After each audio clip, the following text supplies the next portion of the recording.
In a world that values strength and resilience, many stories go untold. Stories of struggles, of silence, of pain buried deep beneath cultural expectations and societal norms. For Asian American men, the quiet battle with mental health is one of the most invisible, yet profoundly urgent, issues of our time. Asian American men are among the least likely to seek mental health care. Bound by cultural stigma, many are taught from a young age that expressing vulnerability is a sign of weakness, and that emotional struggles should be dealt with alone. The weight of tradition and societal expectations forces them into silence. So I will say that they definitely do. And if I had to give some specifics, I have known some family friends that probably went through some very hard struggles.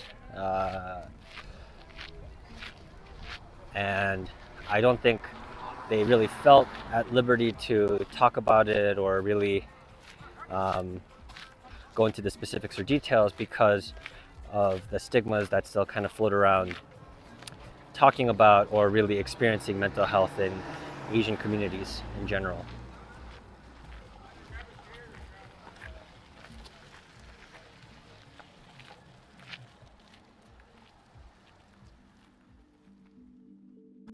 The statistics paint a stark picture. According to recent studies, Asian American men have the lowest rates of mental health service use among all racial groups in the US. In 2020, the National Alliance on Mental Illness, otherwise known as NAMI, reported that only 23% of Asian Americans with mental health conditions sought treatment, compared to 50% of non-Hispanic whites. Among those who do seek help, many delay treatment for years.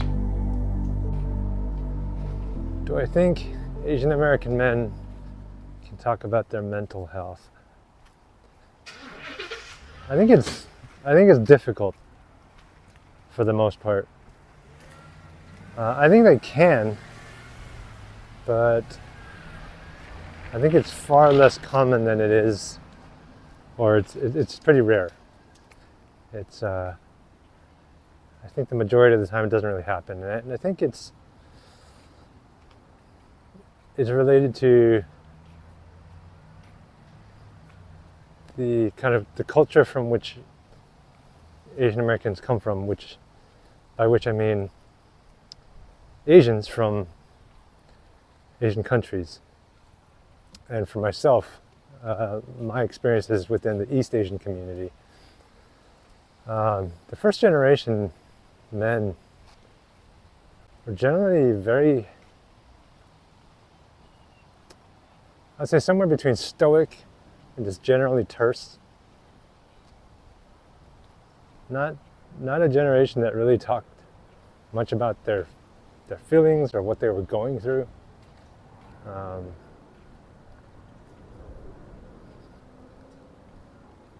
Not a very emotive or emotionally expressive group.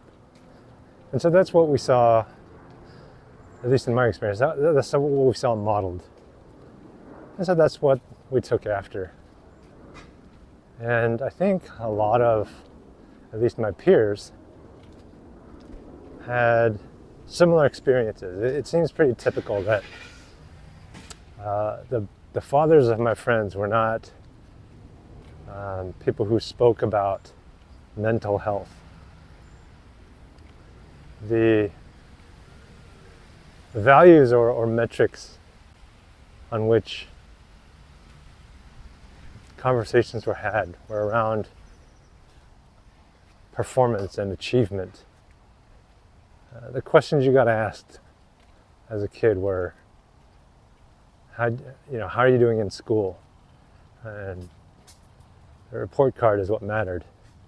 I don't ever remember being asked how I was doing, if I was depressed, if I felt anxious, or anything in regards to my mental health. It was all very much focused. If there was a health focused discussion, it was physical, and it could be just a matter of awareness, but it really wasn't part of the normal conversation. And I think for Asian Americans, at least Asian American men among my peer group, it's much of the same. It's improving, I would say, in the sense that my peers are more, on the average, more open to talking about mental health,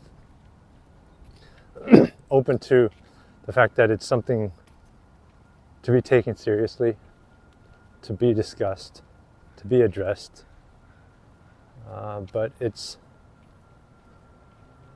a bit of an uphill battle because that kind of foundation or background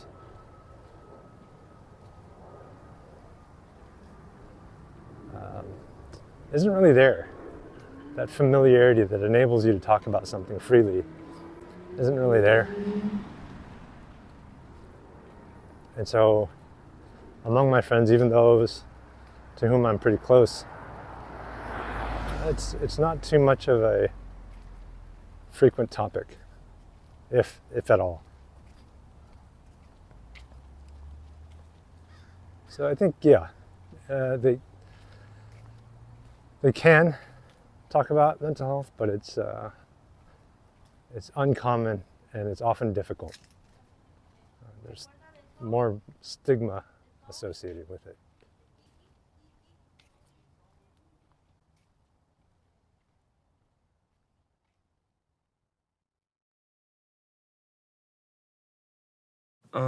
So I think to begin with, first of all, I think the concept of mental health isn't really existent in Asian families. I think the reason being is because at a young age we were just taught that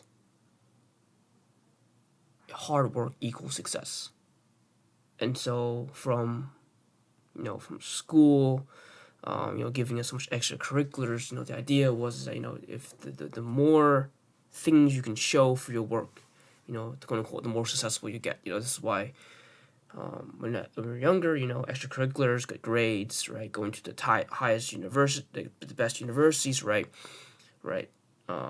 constantly doing, SAT prep, doing a lot of, workbooks over the summer, at least for me.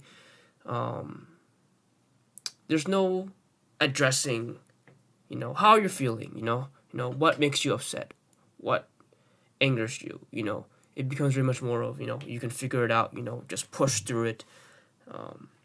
You don't want to do it, just get the mentality to do it anyways. And if that's not going to work, a lot of times, the lack of success or, not good grades eventually leads to, your parents kind of being like, why aren't you working hard enough? You didn't do well because, you couldn't, or you were lazy, not doing anything, or you were playing games, when maybe in actuality, maybe it was something you really struggled upon, and it was something that, even how hard you tried, you didn't really get the satisfactory grade that your parents expected, so it shifts away from addressing the more inherent issue of why you're struggling, and it becomes more of that you're not working hard enough. And some people, do well. In a culture that often prioritizes silence over vulnerability, many Asian American men carry the weight of their struggles alone. But why do so many of these men struggle in silence? The pressures of tradition, expectations of strength, and the fear of shame have kept too many from finding their voice. But as the stories we've heard remind us, breaking that silence is a first step toward healing. And while the path forward is not easy, change begins with each conversation, each step toward understanding, and each effort to create a world where vulnerability is met with compassion, not judgment.